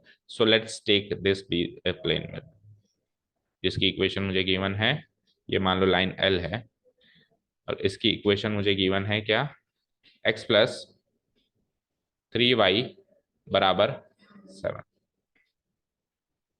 इसकी इक्वेशन गिवन है, इसको प्लेन मिरर मान लिया. अब एक पॉइंट है 3,8, इधर मान लो तो इमेज उधर, इधर मान लो तो इमेज इधर, इधर मान लो कहीं भी मान लो, लेट्स से यहाँ मान लिया पॉइंट P 3,8.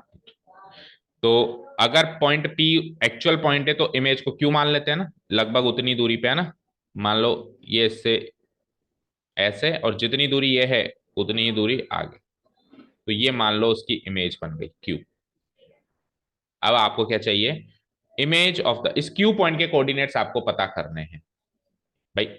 इमेज के कोऑर्डिनेट्स पता करने, इमेज पता करनी, तो इमेज एक पॉइंट ही तो होगा। तो पॉइंट पता करने का मतलब क्या होता है कोऑर्डिनेट ज्योमेट्री में, पॉइंट के कोऑर्डिनेट्स पता करना है ना। तो कैसे पता करें अब ये क्यू पॉइंट के कोऑर्डिनेट्स, सिंपल सी भाषा में बात करूं तो ये इससे perpendicular, P Q is perpendicular to line L, और लेट्स से कि ये इंटरसेक्टिंग पॉइंट मान लो आर ले लो, तो P R equal to Q R. P R equal to Q R, distance की बात करें तो पी आर इक्वल, यानी गिवन पॉइंट्स क्या हो गए, गिवन पॉइंट्स एक तरीके से ये बन गए मेरे कि लाइन की इक्वेशन तो गिवन है। पहला गिवन पॉइंट ये हो गया कि P Q is perpendicular to line L, बन गया पहला गिवन पॉइंट। और दूसरा गिवन पॉइंट ये बन गया कि P R is equal to Q are.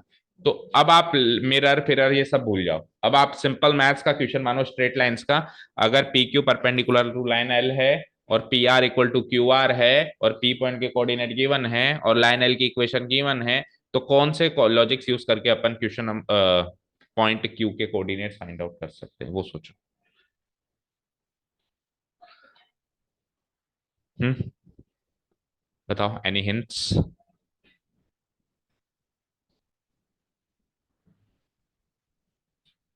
देखो मुझे एक चीज बताओ, अगर P R equal to Q R है तो आर पी क्यू का मिड पॉइंट होगा, होगा। तो क्यू पॉइंट के कोऑर्डिनेट्स अभी मुझे पता नहीं है, जैसे अपन हमेशा जिसके कोऑर्डिनेट्स नहीं पता होते तो क्या कर लेते हैं, ए कोमा बी ऐसा कुछ रख लेते हैं ना। तो क्या रखूं इस क्यू पॉइंट के हाल फिलहाल कोऑर्डिनेट्स मान लेता हूं, बोलो क्या मानूं, ए कोमा बी मान लूं या एक्स वन वाई वन मानूं, बताओ। X one Y one, okay. So let से ये हो गया X one comma Y one. चलो मान लिया तो लिख भी देता हूं, let the coordinates of, coordinates of the image, image, image को मैंने क्या माना है, that is point Q, be X one comma five. यहां तक कोई दिक्कत? अब नाउ, सिंस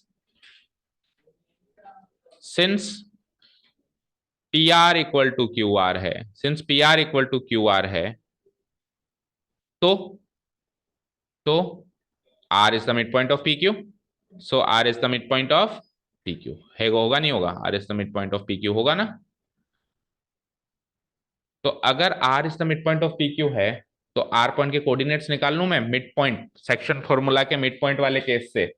सेक्शन फॉर्मूला का मिड पॉइंट वाला केस क्या होता है कि 3 + x1/2 तो इसका एक्स कोऑर्डिनेट, और 8 + y1/2 उसका वाई कोऑर्डिनेट, होगा नहीं होगा, क्या हो जाएगा इसका X coordinate, 3 + x1/2 comma Y coordinate क्या हो जाएगा 8, इंटरनल सेक्शन फॉर्मूला लगेगा y1/2, ठीक है ना। सो सो यूजिंग सेक्शन फॉर्मूला का भी मिड पॉइंट केस मेंशन करो तो ठीक है, मिड पॉइंट केस, नहीं तो सिंपली लिख दो using section formula the coordinates of, the coordinates of point R, ठीक है ना, ऑफ मिड पॉइंट आर लिख दो, of mid point R, mid point यहां लिख दिया ना तो समझ जाएगा पढ़ने वाला कि मिड पॉइंट वाला केस लगाया इसने। आर, आर क्या कोऑर्डिनेट्स निकाले आपने, 3 + x1/2 कॉमा 8 + y1/2, बोलो यहां तक कोई डाउट? अब ये पॉइंट आर लाइन एल में भी लाई कर रहा है, तो लाइन एल की इक्वेशन को सेटिस्फाई करेगा, तो ये एक्स की जगह ये और वाई की जगह ये डाल सकता हूं, डालते ही एक्स वन और वाई वन में एक इक्वेशन तो बन जाएगी, ठीक है। पर हमको तो एक्स वन वाई वन की एक्चुअल वैल्यू चाहिए, तो फिर दूसरी इक्वेशन कैसे बनेगी उसका दिमाग बाद में लगाते हैं, एक बार पुटअप कर दूं मैं, चलो। नाउ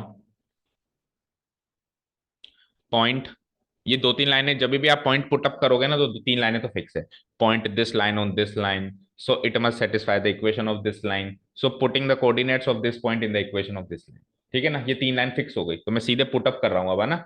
सो ये एक लाइन लिख देता हूँ बस, point R lies on line L, ठीक है। So putting the coordinates of point R in line L we get, सीधे पुटअप कर दूं मैं, बोलो क्या है, एक्स, एक्स की जगह क्या पुटअप करेंगे, 3 + x1/2 +3 y1 है, तो 3 × y1 की जगह क्या पुटअप करेंगे, 8 प्लस y1/2 इक्वल टू आगे क्या है 7। ठीक है, तो 2 एलसीएम लेके उधर पहुंचा दो, तो ये कुछ ऐसा बन जाएगा 3 प्लस x1 प्लस 3 8 जा 24 प्लस 3 y1 इक्वल टू 7 2 जा 14। तो ये कुछ ऐसा हो जाएगा कि x1 प्लस 3 y1 और 24 और 3 कितने हुए 27, और 27 को उधर भेजो तो 14 माइनस 27 यानी माइनस के 13। तो x1 और y1 की एक इक्वेशन तो बन गई, बन गई। कैलकुलेशन मिस्टेक तो नहीं, बस वो चेक कर लो इक्वेशन 1।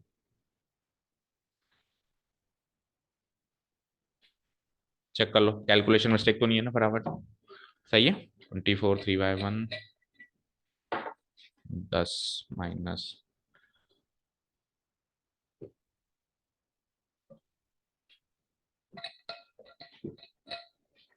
दूसरी इक्वेशन भी चाहिए, लगाओ दिमाग, तभी x1 y1 आएगा। तो अब x1 y1 का और क्या ताल्लुक है वो निकालते हैं। तो एक ताल्लुक और है, ये तो यूज कर लिया अपन ने मिड पॉइंट वाला केस। ये क्या, ये कहाँ यूज किया कि पी क्यू परपेंडिकुलर लाइन, ये भी तो यूज करना पड़ेगा। तो अगर ये दोनों लाइंस परपेंडिकुलर है तो इनके स्लोप का प्रोडक्ट -1, उसका स्लोप तो इजीली आ सकता है x+3y = 7, और इसका स्लोप 2 पॉइंट से निकाल लो। 2 पॉइंट से निकालेंगे तो x1 y1 की फॉर्म में निकलेगा, और दोनों के स्लोप का प्रोडक्ट रख दूंगा मैं -1। ठीक है, समझ आया दूसरा लॉजिक। और फिर दो इक्वेशन, तो ये एक पार्ट यहाँ पे सॉल्व हो चुका है।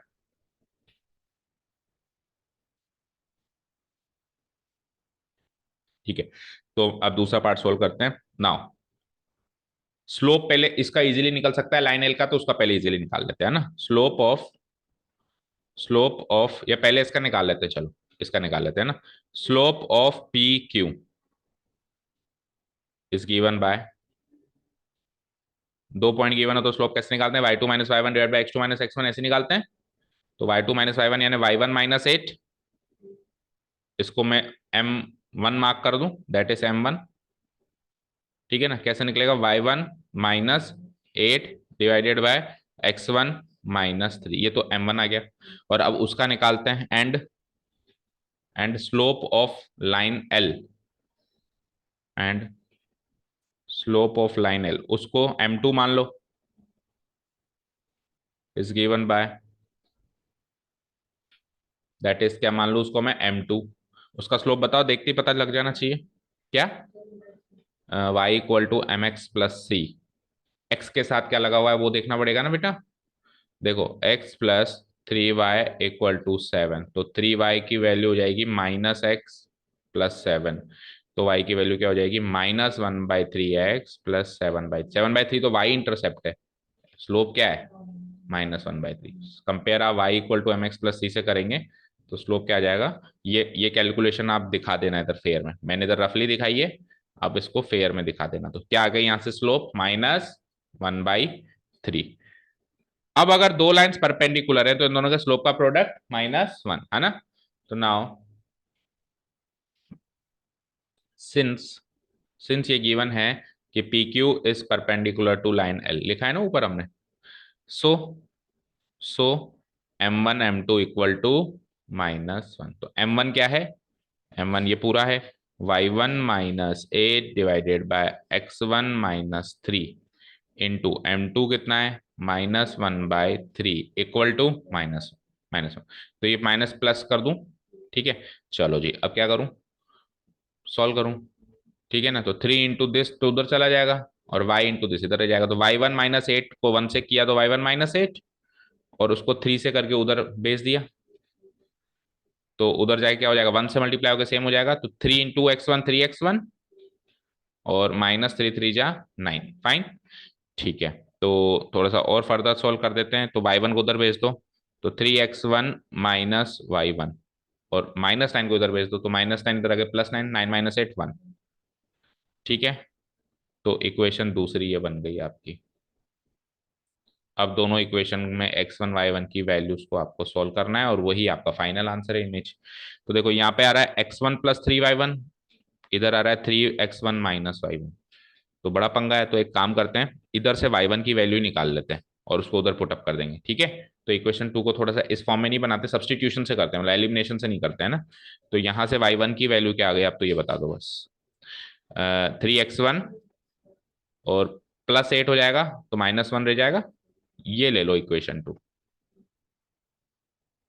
अब putting the value of y1 from equation 2 to equation 1। ठीक है, ऐसे ही करते हैं इक्वेशन सॉल्व। वी गेट, तो इक्वेशन 1 में उसकी वैल्यू पुटअप करूंगा तो ये हो जाएगा, उधर क्या है x1, तो x1 का तो x1 +3y1, तो y1 की वैल्यू क्या है 3x1 -1 इक्वल टू क्या आ रहा है वहां पे -30। इसको सॉल्व करेंगे तो x1 आ जाएगा, x1 +3 3 जा 9x1, 3 3 जा 9x1 और 3 × -1 यानी कि -3 इक्वल टू -13। स्पेस कहीं भी नहीं बचा मेरे पास। तो x1 + 9x1 कितना, x1 10x1 और -3 उधर जाएगा तो +3 यानी कि -10। तो x1 कितना आ गया -1। तो x1 -1 है, उसको यहाँ पुटअप कर दो तो y1 क्या आ जाएगा 3, x1 क्या है -1, तो 3 × -1 -3 -1 that means minus. So x1 y1 finally है -1, -1। Answer finally step, closing statement लिख दूंगा मैं कहीं पर भी। Hence the coordinates of the image are, hence the coordinates of the image, that is point q, r x1 क्या लिया -1, y1 क्या लिया, मैच करो आंसर। सही है, समझ आया। तो अगेन है गुड क्वेश्चन। कितने क्वेश्चन बताऊं मैं, सारे के सारे गुड गुड गुड गुड आ रहे हैं, और अभी और इससे भी ज्यादा गुड भी निकलने वाले हैं। हो गया क्या, ये डन हो गया। अब कितने क्वेश्चन हो गए आज, 4, तो एक और कर लेते हैं लास्ट। ठीक है, let's make good use of your holiday. फिर कल के लिए कितने बचेंगे चेक करो, कल हो जाएगी क्या एक्सरसाइज,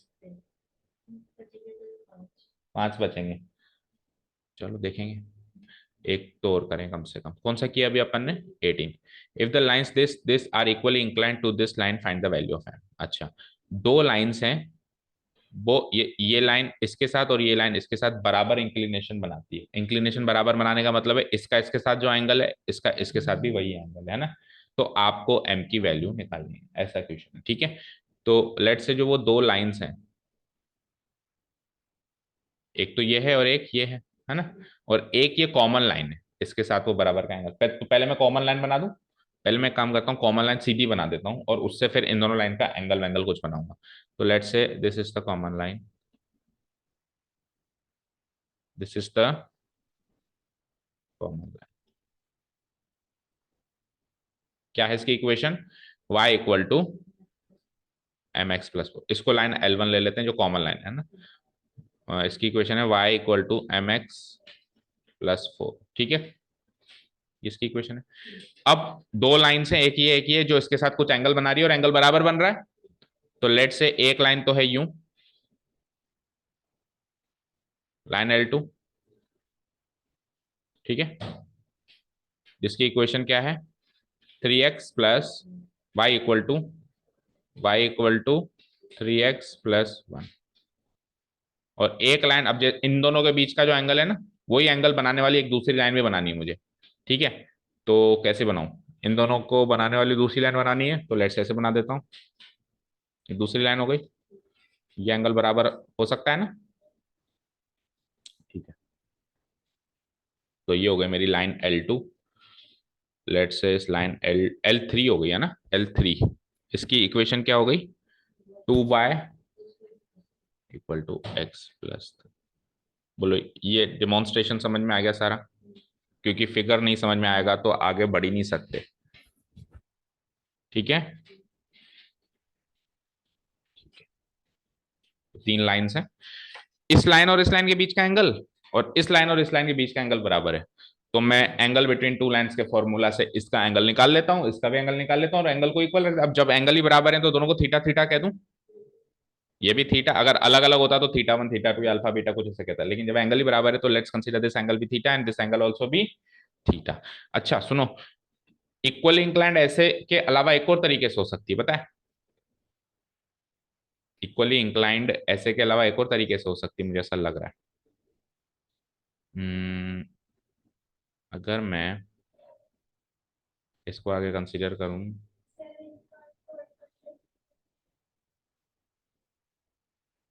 थर्ड का सेकेंड, आई कैप का क्रॉस प्रोडक्ट करना है जेड प्लस के से, जे प्लस के से, फिर जे का करना है के प्लस आई से।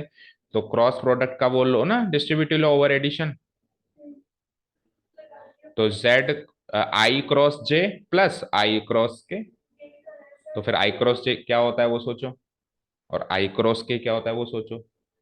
तीसरा होता है, अब वो प्लस में होगा या माइनस में होगा, सीक्वेंस फॉलो करता है तो प्लस में, अदरवाइज माइनस में, फिर कुछ कुछ कुछ कुछ कट जाएगा, होपफुली तो जीरो आएगा।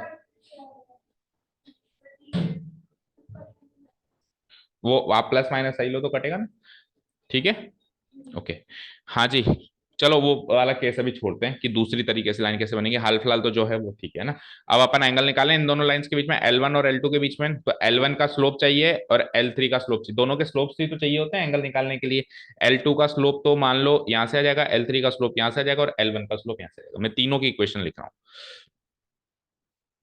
तीनों लाइंस की इक्वेशन लिख के तीनों के स्लोप निकालने वाला हूँ, है ना। Here the equations of line, three lines are here, the equations of three lines are given as। तो लाइन L1 की इक्वेशन क्या है, y equal to M X plus four. अच्छा, सबको स्लोप इंटरसेप्ट फॉर्म में ही रखा है इसने जानबूझ के, ताकि इक्वेशन बहुत अच्छे से निकल जाए। L2 की क्या है, y इक्वल टू 3x+1, और L3 की क्या है, L3 की नहीं रखी इसने स्लोप इंटरसेप्ट फॉर्म में, तो उसको कन्वर्ट करना पड़ेगा x+3। तो इसको कन्वर्ट कर दूं तो y इक्वल टू 1/2x +3/2।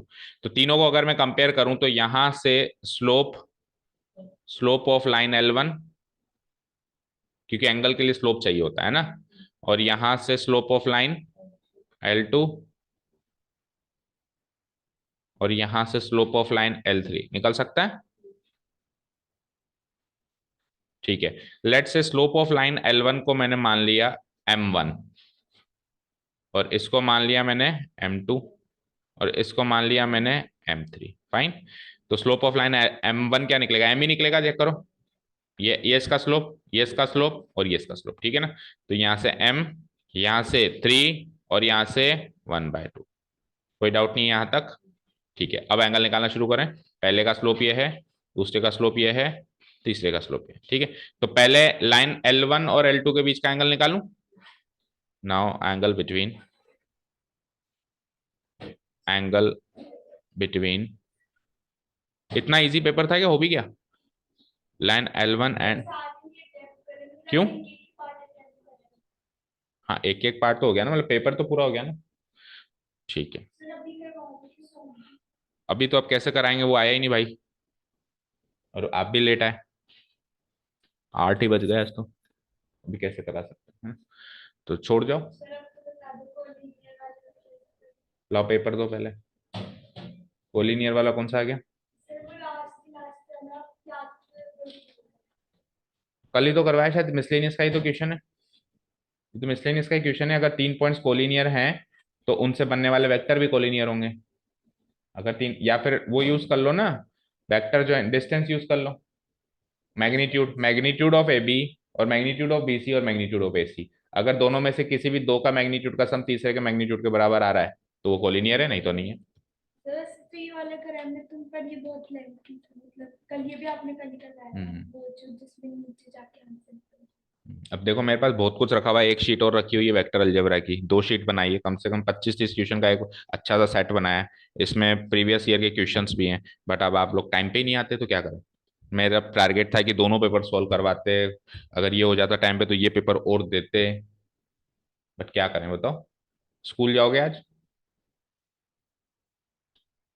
जाओ फिर, अभी देखी जाएगी फिर बात की बात। हम्म, चलो भाई आ जाओ, अपन तो चलें आगे। Angle between lines L1 and L2 कैसे निकालते हैं, एंगल का फॉर्मूला बोलो। tan थीटा इक्वल टू क्या होता है, m1 - m2। तो L1 का स्लोप क्या है, m1 की वैल्यू भी m है ना, m, माइनस L2 की वैल्यू क्या है, मतलब m2 की वैल्यू क्या है, 3, ठीक है, डिवाइडेड बाय 1 + m1 m2। तो 1 + 3 × m यानी कि 3m, और इस पे मॉडुलस भी लगता है, ठीक है फाइन। ठीक है, ये तो यहां से मिला, ठीक है। और यहां से आ जाओ, एंगल बिटवीन, इन दोनों को इक्वल रखना है ना आपको, एंड एंगल बिटवीन लाइंस किसका, L1 का L3 के साथ, है ना। L1 तो कॉमन रहेगा ना, कहीं L2 का L3 से निकाल लो आप, है ना। L1 एंड L3 ये निकालते हैं तो वही टेन थीटा, क्योंकि एंगल दोनों का सेम है ना, टेन थीटा। और अब की बार क्या करूंगा, L1 माइनस L3, तो L1 का स्लोप m और इसका स्लोप 1/2, तो m minus 1/2 divided by 1 + m1 m2, तो 1 + m × 1/2 यानी m/2। ठीक है, समझ आया। ठीक है, इसको थोड़ा सा और टू को एलसीएम लेके सॉल्व कर दूं मैं, तो 2m - 1, 2 से 2 कट जाएगा, 2 + m, सही किया है, 2m - 1 2 + m। ठीक है, अब देखो ये दोनों इक्वल है, क्योंकि थीटा से थीटा इक्वल है ना भाई, एंगल इक्वल है ना, तो फ्रॉम इक्वेशन 1 एंड 2 क्या कर सकते हो, मान लो ये इक्वेशन 1 है और ये मान लो इक्वेशन 2 है, तो फ्रॉम इक्वेशन 1 एंड 2 यहाँ सॉल्व कर रहा हूं मैं आगे की कहानी, from equation 1 and equation 2 we get modulus m - 3 divided by 1 + 3m equal to इधर modulus 2m - 1 divided by 2 + m। समझ आया भाई, टेन थीटा से LHS equal to LHS RHS are. अच्छा सर, आपने दोनों के बीच का एंगल थीटा क्यों लिया, क्योंकि इक्वल इंक्लाइंड है, तो इसलिए थीटा थीटा बराबर, तो टेन थीटा बराबर, तो पूरा LHS के बराबर हो गया, तो RHS भी RHS के बराबर रख दिया। अब बस यहाँ पे बाकी सब कुछ सॉल्व हो चुका है, बस ये सोचना है कि मॉडुलस को कैसे खोलना है। आपको क्या सोचना है कि मॉडुलस को कैसे खोलना है, तो बेटा मॉडुलस के अंदर वाली चीज तो प्लस में भी हो सकती है और माइनस में भी हो सकती है, हो सकती है ना। तो इसको भी प्लस मानना है, चार केस बनेंगे, एक बार ये प्लस, एक बार ये प्लस, ये प्लस ये माइनस, ये माइनस ये प्लस, या फिर ये माइनस ये माइनस। अब सुनना ध्यान से, जब ये प्लस और ये प्लस हुआ तो अंदर वाला एज इट इज, अंदर वाला एज इट इज। जब ये माइनस और ये माइनस हुआ तो अंदर वाला पूरा माइनस, अंदर वाला पूरा माइनस, तो माइनस से माइनस करके वापस प्लस प्लस हो गया, तो केस तो वही बन गया ना। कहने का मतलब ये है कि आप ध्यान से सुनो, देखो शॉर्ट फॉर्म में समझते हैं, मान लो modulus x equal to modulus y है, तो चार केस कौन से बनेंगे, एक तो x बराबर y, एक बनेगा -x बराबर -y, एक बनेगा ये पॉजिटिव या नेगेटिव यानी x बराबर -y, और एक बनेगा ये नेगेटिव और वो पॉजिटिव। तो अब आप ध्यान से देखो, ये दोनों केस तो एक ही बात है, x बराबर -y लिखूं या -x, माइनस को इधर ही तो दिया है, और ये दोनों केस भी एक ही बात है, दोनों का माइनस माइनस कट के वापस x + y हो सकता है। तो कुल मिला के हमको प्रैक्टिकली तो चार केस है, लेकिन सॉल्व करने के बाद दो ही केस मिलेंगे, यानी m की हमारे को दो ही वैल्यूज यहाँ पे मिलेंगी। समझ आया। तो क्या कर दूं मैं, इस ऐसे क्वेश्चन में जब भी फंस जाओ तो सबसे आसान तरीका क्या होता है मॉडुलस सॉल्व करने का। वैसे तो चार केस हो रहे हैं, बट आप ये केस बनाओ, जैसे modulus x equal to modulus y है, आप कोई से भी एक को तो पॉजिटिव में खोल दो, इसको तो खोल दो पॉजिटिव में, और दूसरे को +-y। ये काम आप ऐसे भी कर सकते हो कि y को पॉजिटिव में खोल दो और x को +-। ये काम से क्या हो जाएगा, क्योंकि वही दो ही केस बन रहे हैं, या तो x बराबर y बन रहा है या x बराबर -y बन रहा है। समझ आया। तो LHS पार्ट को अपन जनरली क्या करते हैं, पॉजिटिव खोल देते हैं, RHS पार्ट को अपन क्या कर देते हैं, दो केसेस में खोल देते हैं। चलो, तो LHS पार्ट तो मॉडुलस का खुल गया m - 3 डिवाइडेड बाय 1 + 3m, और ये क्या हो जाएगा प्लस और माइनस, तो प्लस और minus of this whole thing 2m - 1 divided by 2 + m। अब एक एक करके एक बार अभी मॉडुलस नहीं, अभी ब्रैकेट है ना, एक एक करके एक बार प्लस और एक बार माइनस। ठीक है, तो एक बार पहले मैं प्लस वाला केस ले लूं, तो m - 3 divide by 1 + 3m, plus में लूंगा तो एज इट इज लिख दूंगा 2m - 1 डिवाइडेड बाय 2 + m।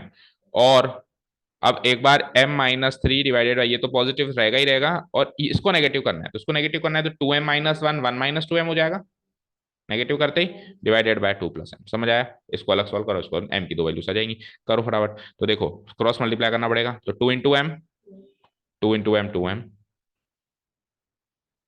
ठीक है, m × m m², -3 × 2 -6, and -3 × m -3m equal to, इधर आओ, 1 × 2m 2m, और 1 × -1 -1, और 3m × 2m 6m² है ना, और 3m × -1 -3m। ये तो एक केस हुआ है अभी, है ना, और लगा दूं मैं यहाँ पे, और इधर आओ,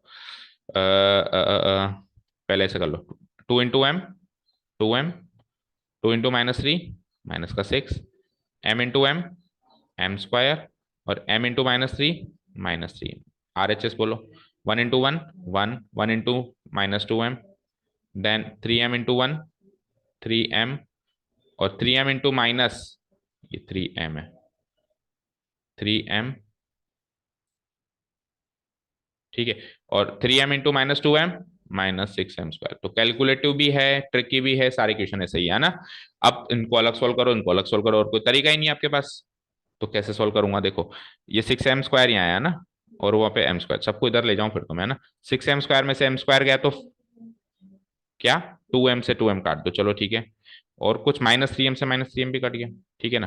तो बस m² को उधर ले जाओ, तो 6m² में से m² गया तो कितना बचा, 5m², ठीक है। और ये -1 को इधर भेज दो, तो -6 + 1, -6 + 1 क्या होता है, -5।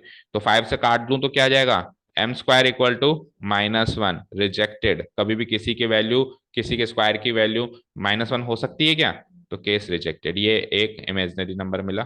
तो यानी कि m की वैल्यू जो भी मिलेगी वहां, हालांकि वहां से भी 2 ही मिलेंगी, लेकिन जो भी मिलेगी वहां से, अगर ये रिजेक्ट नहीं होता तो 4 वैल्यूज मिलती। कितनी मिलती, 4, 2 इधर से 2 इधर से।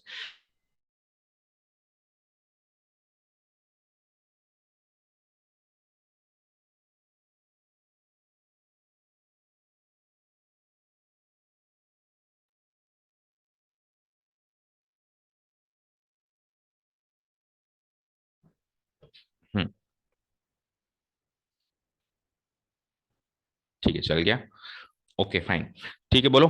-6m² को उधर भेज दूं, तो 6 और 1m² ऑलरेडी रखा हुआ है, तो 7m², 7m², ठीक है। आगे बोलो, 2m और -3m, ठीक है। तो इधर कितना हुआ, सबको इधर भेज रहे हैं अपन, सबको किधर भेज रहे हैं, LHS में। तो 2m -3m कितना, m -m, और उधर से कौन है, -2m + 3m +m। तो इधर है -m, उधर है +m, तो +m इधर आएगा तो इधर ये भी -m हो जाएगा, -m -2m, ठीक है। कांस्टेंट टर्म इधर क्या है मेरे पास, 6, -6, और उधर कांस्टेंट टर्म क्या है, 1। तो 1 को इधर भेजूंगा तो -1 तो -7 = 0। इसको सॉल्व कर दो फटाफट। 7m² -2m -7, 7 7 या 49। तो दो ऐसे नंबर मिल ही नहीं सकते जिनका प्रोडक्ट हो -49 और सम हो -2। तो उसको क्वाड्रेटिक फॉर्मूला से ही सॉल्व करना पड़ेगा, और तो कोई तरीका ही नहीं दिख रहा।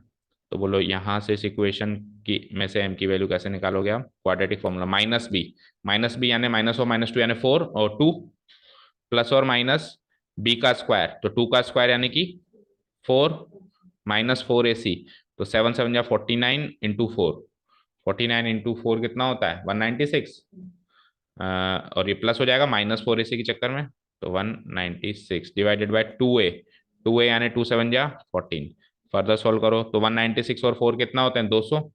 √200 कितना होगा, 200 को क्या लिख सकते हैं, 2 × 100, 100 का रूट 10, तो 10√2।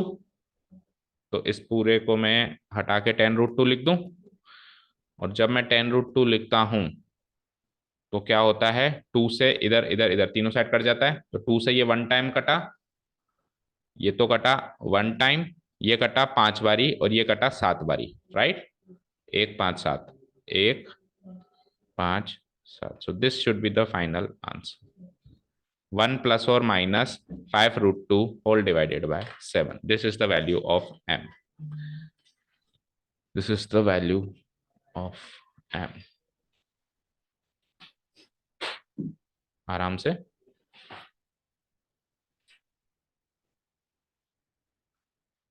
ठीक है। अब देखो एक बार, ये m की दो वैल्यू क्यों आई, यानी कि लाइन L1 की जो लोकेशन है वो चेंज भी हो सकती है। लाइन L1 ऐसे भी हो सकती है ना, और लाइन L2 कुछ और तरीके से भी इंक्लाइन, ये दोनों लाइन तो फिक्स है भाई। लाइन L1 ऐसे आ रही है तो m की इनमें से कोई एक वैल्यू है। अब लाइन L m की दूसरी वैल्यू आ रही है, यानी लाइन L अभी थोड़ी सी अपनी इंक्लिनेशन चेंज कर सकती है, लाइन L1 रेड वाली। तो कैसे इसको मैं दूसरी तरीके से बनाऊं कि वहां से भी क्या हो जाए, एंगल जो हो जाए वो सेम हो जाए। तो उसको करने के लिए पता है क्या करेंगे हम, इसको थोड़ा सा आगे एक्सटेंड कर दूं, इसको थोड़ा सा आगे एक्सटेंड कर दूं, और हाँ, हाँ, और लाइन L2 किसी और तरीके से भी बनाई जा सकती है, जैसे ऐसे बनाई ना। तो लेट से कैसे बनाऊं, मान लो कि मैंने ऐसे बना दी, देखना, दोनों से इंटरसेक्ट करवानी है आपको, ऐसे, ऐसे। तो इंटरसेक्शन के बाद, मतलब इंटरसेक्शन के बाद कहीं खींचने में आएगी। हम्म, ये ऐसे है, ऐसे है, ये ऐसे है, तो लेट से अगर मैं लाइन L2 ऐसे बनाऊं कि दोनों से इंटरसेक्ट हुआ ना, मान लो मैं ऐसे बना दूं, तो इस अभी भी देखो यहाँ से इसके बीच का एंगल ये और इसके बीच का एंगल ये बराबर बन सकता है ना।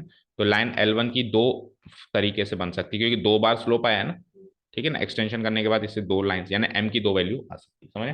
हालांकि इतना आपने को उधर ग्राफ में शो नहीं करना, हमको तो एक ही केस ग्राफ में तो एक ही केस लेके चलना है, और बाकी फिर यहाँ से m की दो दो वैल्यू आगे दैट इज फाइन, ठीक है।